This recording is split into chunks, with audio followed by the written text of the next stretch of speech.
वहीं चंडीगढ़ में कृषि मंत्री जेपी दलाल से जनता टीवी ने खास बातचीत की है। इस दौरान कृषि मंत्री ने बताया कि प्रदेश की मंडियों में धान की खरीद सुचारू रूप से चल रही है, किसानों को किसी भी तरह की कोई दिक्कत नहीं आ रही है और उठान भी समय पर हो रहा है।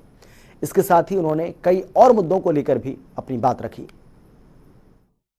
दिनों में मंडियों में धान की खरीद हो रही है और इसके साथ ही पराली प्रबंधन और जो खाद की कमी बताई जा रही है, विपक्ष के आरोप लग रहे हैं कि प्रदेश में डीएपी खाद की किल्लत है। इन तमाम मुद्दों पर बातचीत करेंगे। मेरे साथ हरियाणा के कृषि एवं किसान कल्याण विभाग के मंत्री जयप्रकाश दलाल हैं।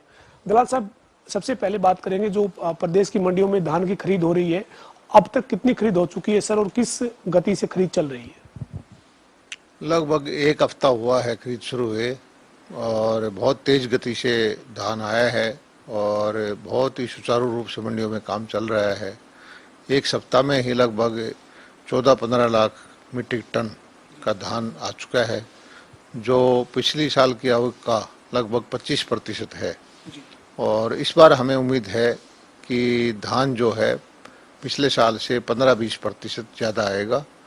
और खुशी की बात यह है कि जो धान बासमती का या दूसरी किस्म का है, जिसका पिछली बार भाव गिर गया था, एमएसपी से भी नीचे आ गया था, जो कि हमने खरीद की थी, जिसको हम नकली बासमती बोलते हैं, उसका भाव भी 3000 रुपये से ऊपर चल रहा है, पिछली बार से लगभग डबल है। तो किसान खुश है और सरकार भी खुश है कि किसान के खाते में ज़्यादा पैसा जाएगा। जी सर, मंडियों में व्यवस्था को लेकर बातचीत हुई होगी। अब जो इंतजामात है वो कहीं किसी तरह कोई दिक्कत तो नहीं है, उठान भी सही तरीके से हो पा रहा है क्या, और किसानों की कोई समस्या तो नहीं है? देखिए, पहले जब कोई शुरुआत करते हैं, शुरू में 3-4 दिन दिक्कत होती है, कभी नमी की दिक्कत होती है, कभी लिफ्टिंग की होती है।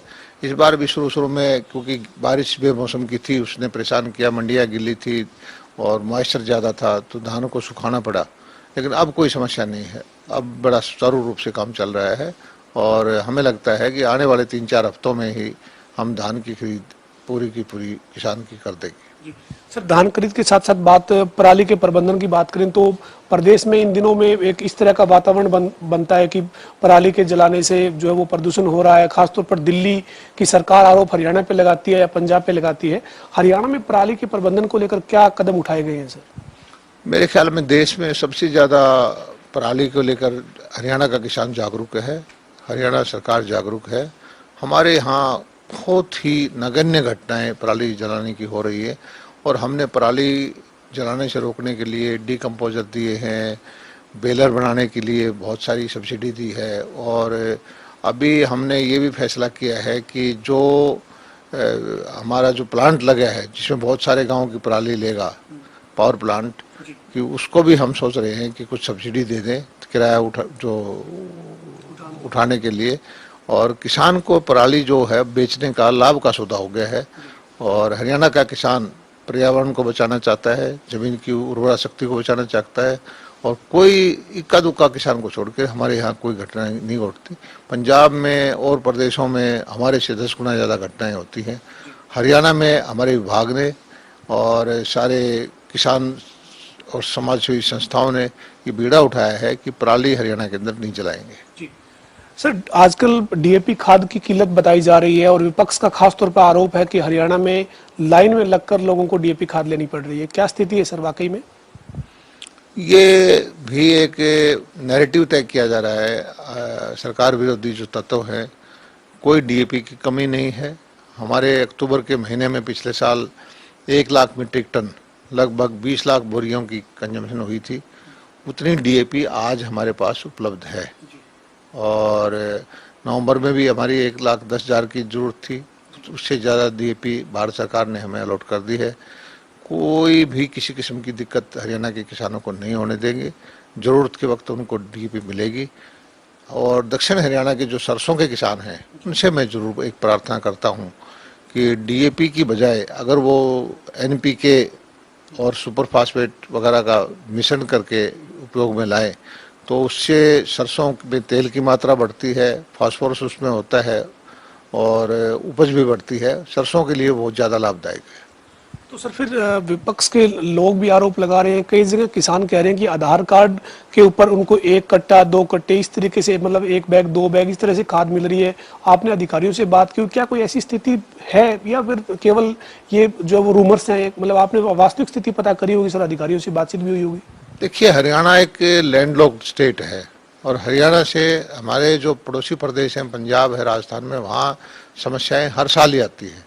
और सरकार जो केंद्र सरकार एलोकेट करती है डीएपी प्रदेश वाइज करती है, तो हम नहीं चाहते कि हमारे प्रदेश की डीएपी, हमारे प्रदेश की खाद दूसरे प्रदेशों में जाए, काला बाजारी कोई करे। इसलिए हम ये बाध्यता रखते हैं कि हमारे किसान को ज़रूरत के हिसाब से जितने व्यापारी हैं तो उस सबूत दे के उसको डीएपी दे।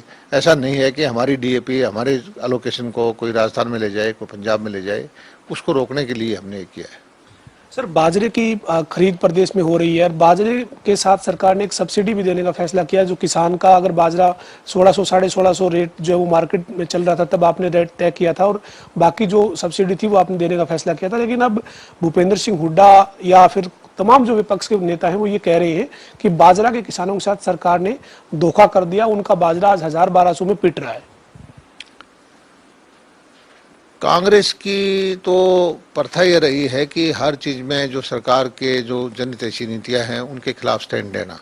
पिछली बार जो है हमने बाजरे की खरीद की थी और दूसरे प्रदेशों से, खासकर राजस्थान से हमारे यहाँ बहुत 2 लाख मीट्रिक टन के आसपास बाजरा आ गया था। और इस बार हमारे पास पुख्ता सूचना थी कि लगभग 2 लाख मीट्रिक टन काला बाजारी करने वाले लोग जो हैं उन्होंने बाजरा स्टॉक कर रखा है और वो हमारी मंडियों में बाजरा बेचना चाहते हैं। और इसलिए हमने हरियाणा के किसानों की मैपिंग कराई।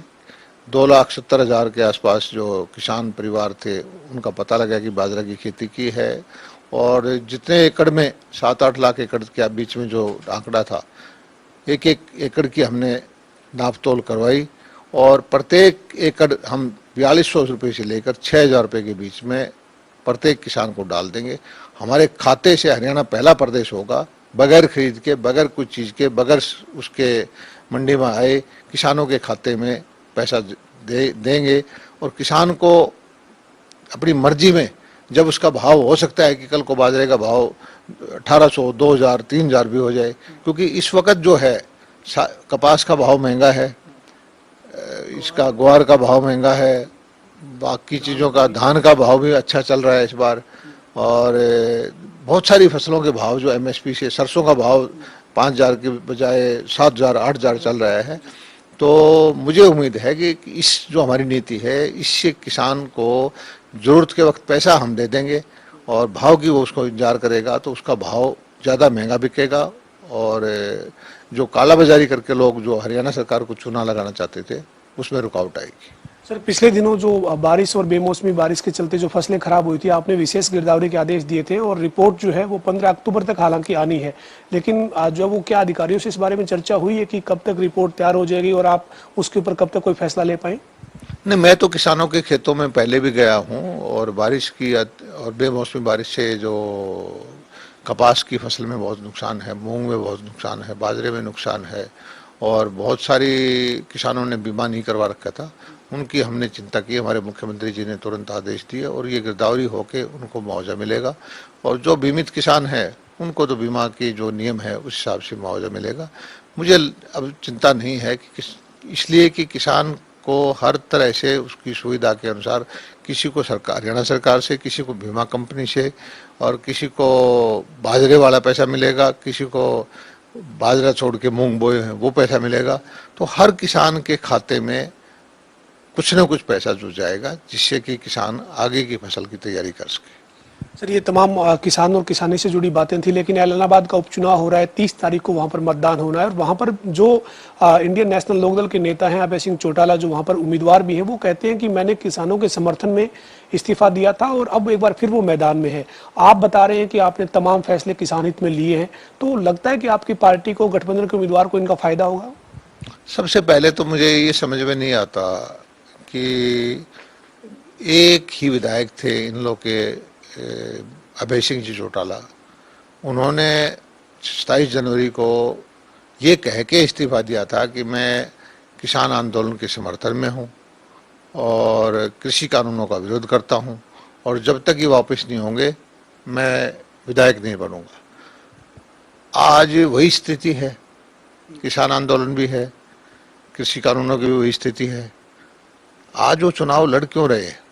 और इलाहाबाद के मेरे जो भाई हैं, सोचने का विषय ये है कि एक ऐसी पार्टी जिसका इकलौता विधायक था, अगर वो जीत भी जाता है तो वो फिर इस्तीफा देगा या कोई किसान आंदोलन में हिस्सा लेगा, तो विधायक बन के भी वो इलाहाबाद के लोगों को क्या दे पाएगा?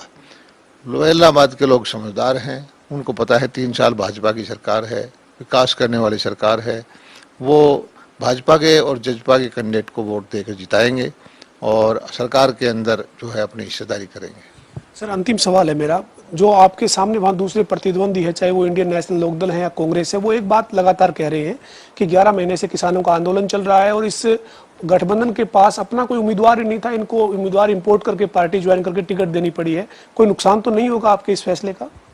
नहीं, भाजपा के अंदर जो हमारी नीतियों में समर्थन करते हैं, जो राष्ट्रवादी विचारधारा में विश्वास रखते हैं, बहुत सारे लोग आते रहते हैं और जब भाजपा का मेंबरशिप ले लेते हैं तभी हमारा उम्मीदवारी करते हैं। और पिछले कितने सालों से कहाँ से भाजपा चली थी, हमारी यात्रा देखिए आज कहाँ पहुँच गई है।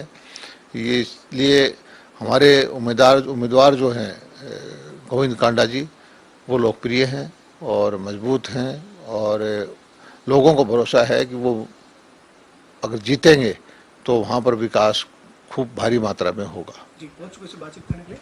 हमारे साथ हरियाणा के कृषि मंत्री जयप्रकाश दलाल थे, जो कह रहे हैं कि प्रदेश में किसानों के लिए सरकार ने कई कदम उठाए हैं, चाहे मंडियों में खरीद है वो सुचारू रूप से चल रही है, इसके साथ साथ जो बाजरे के किसान हैं उनको भी सरकार सब्सिडी के तौर पर उनके खाते में सीधा पैसा दे रही है।